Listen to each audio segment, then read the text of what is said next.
nga pala ngayon kaya nakasuot pa rin ako ng aking uniforme. Tsaka sumali pa nga dito yung isa kong kaklase kaya tinali ko na rin yung buhok ko. Pero habang tinatalik yung buhok ko, bigla namang dumating yung science teacher namin. Bago niya sinimulan yung klase, nag-report muna yung dalawang classmate ko sa iba't ibang uri ng salamin. Pagkatapos na lang mag-report, pinaliwanag naman ng guro namin kung ano yung kaibahan ng convex mirror sa concave mirror at paano ito mag-work. 6 hours later. So ayun guys, natapos na nga yung klase namin kaya pumunta na kami sa boulevard para hintayin ko yung papa ko. Kasi nga it's almost 5 PM na and still hindi pa rin dumadating yung papa ko. So ayun, naghintay muna kami. Kita nyo naman yan, sumali pa yung isa dyan. So far, hindi naman ako pinaghintay ng papa ko which is dumating naman siya kaagad doon. And then umuwi na ako at nakasakay na ako sa sasakyan namin. And then alam nyo ba, pagkatapos ng sa klase namin, binigyan kaagad kami ng assignment ng teachers namin which is kailangan ko talagang sagutin pag-uwi.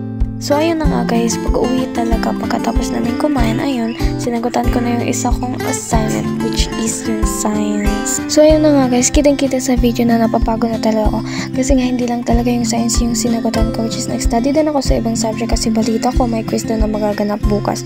And then yung assignment naman is kinda mahirap which is hindi ko masyadong naintindihan kaya sinabi ko na lang na bukas ko na lang yun siya sasagutan. On the next day!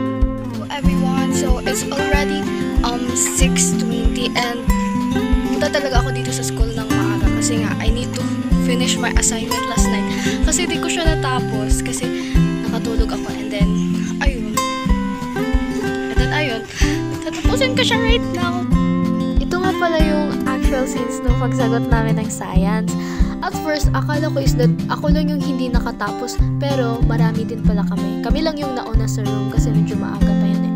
And then, masaya din kami kasi hindi naman yung math teacher namin. Kasi nga sabi niya, may quiz na mangyayari. Kaya sabi ko na, sige, maagahan ko na lang magsagot kasi pagdating ni sir, ayun, mag-quiz ka agad. Pero so far, hindi naman siya dumating kasi nga, nag-training and then siguro coach din siya sa basketball. So, ayun guys, sinagutan na namin.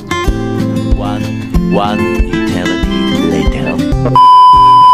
So ayun na nga guys, in-invite kami ng mga teachers na pumunta sa old room ng UMS para i-celebrate yung Filipino Month of Values. Hindi talaga namin alam na may event pala ng mangyayari.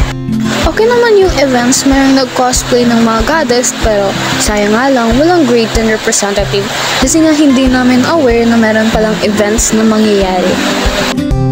So, ayun, kakatapos lang ng program dun sa school, sa loob ng old room ng UMS.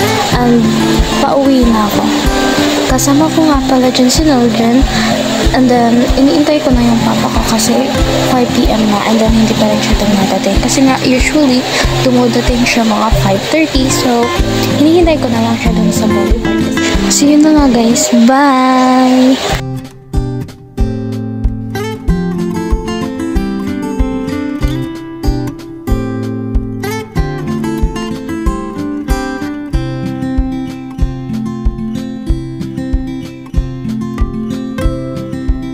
Hello guys! So, it's the first day of my cramming session. Mga ilang days din yung unahin ko para maging certified grammar. Sure, certified grammar. So, yan na nga guys. Nag-prepared na nga ako kasi nga yung first kong gagawin is yung sa math. Yeah, to be honest, mahina talaga ako sa math. Lalo na kapag numbers and then solving. Kung ano kasi yung pinakamahirap yung gawin or kung ano yung pinakamahirap na subject, yun talaga yung inuuna ko bago yung mga easier part like yung ano lang, yung major namin, yung other subject na medyo easy lang. So ayun na nga guys, sinimulan ko na siya by naghanap ako ng mga problem solving din sa notes ko and then nililipat ko sa scratch ko and then sinusolve ko siya kung namamaster ko na ba yung problem solving na yun or namamaster ko na ba yung solution na yun, napamaster ko na ba yung formula na ginagamit. So yun lang. Actually guys, medyo easy lang naman yung math. Char, easy. Oo, medyo easy lang siya kapag naintindihan mo. That's why it's really important na makinig ka sa mga teachers mo, lalo na kapag nag-discuss siya in front of the class.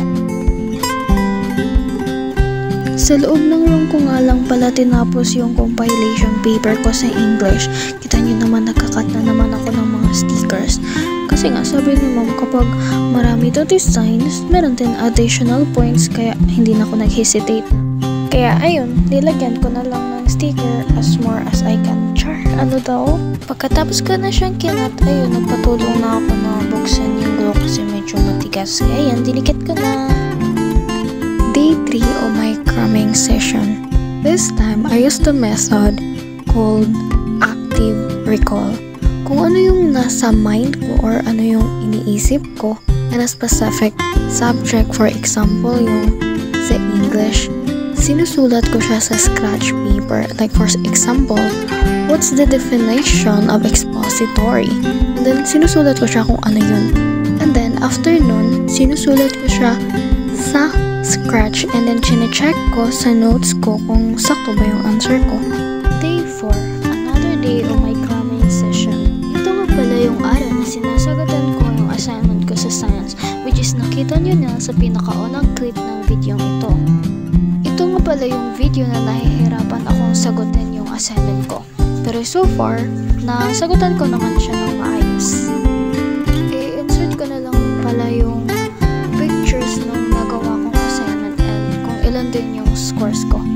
Ayan, kita niyo naman sa taas, yun lang talaga yung scores ko.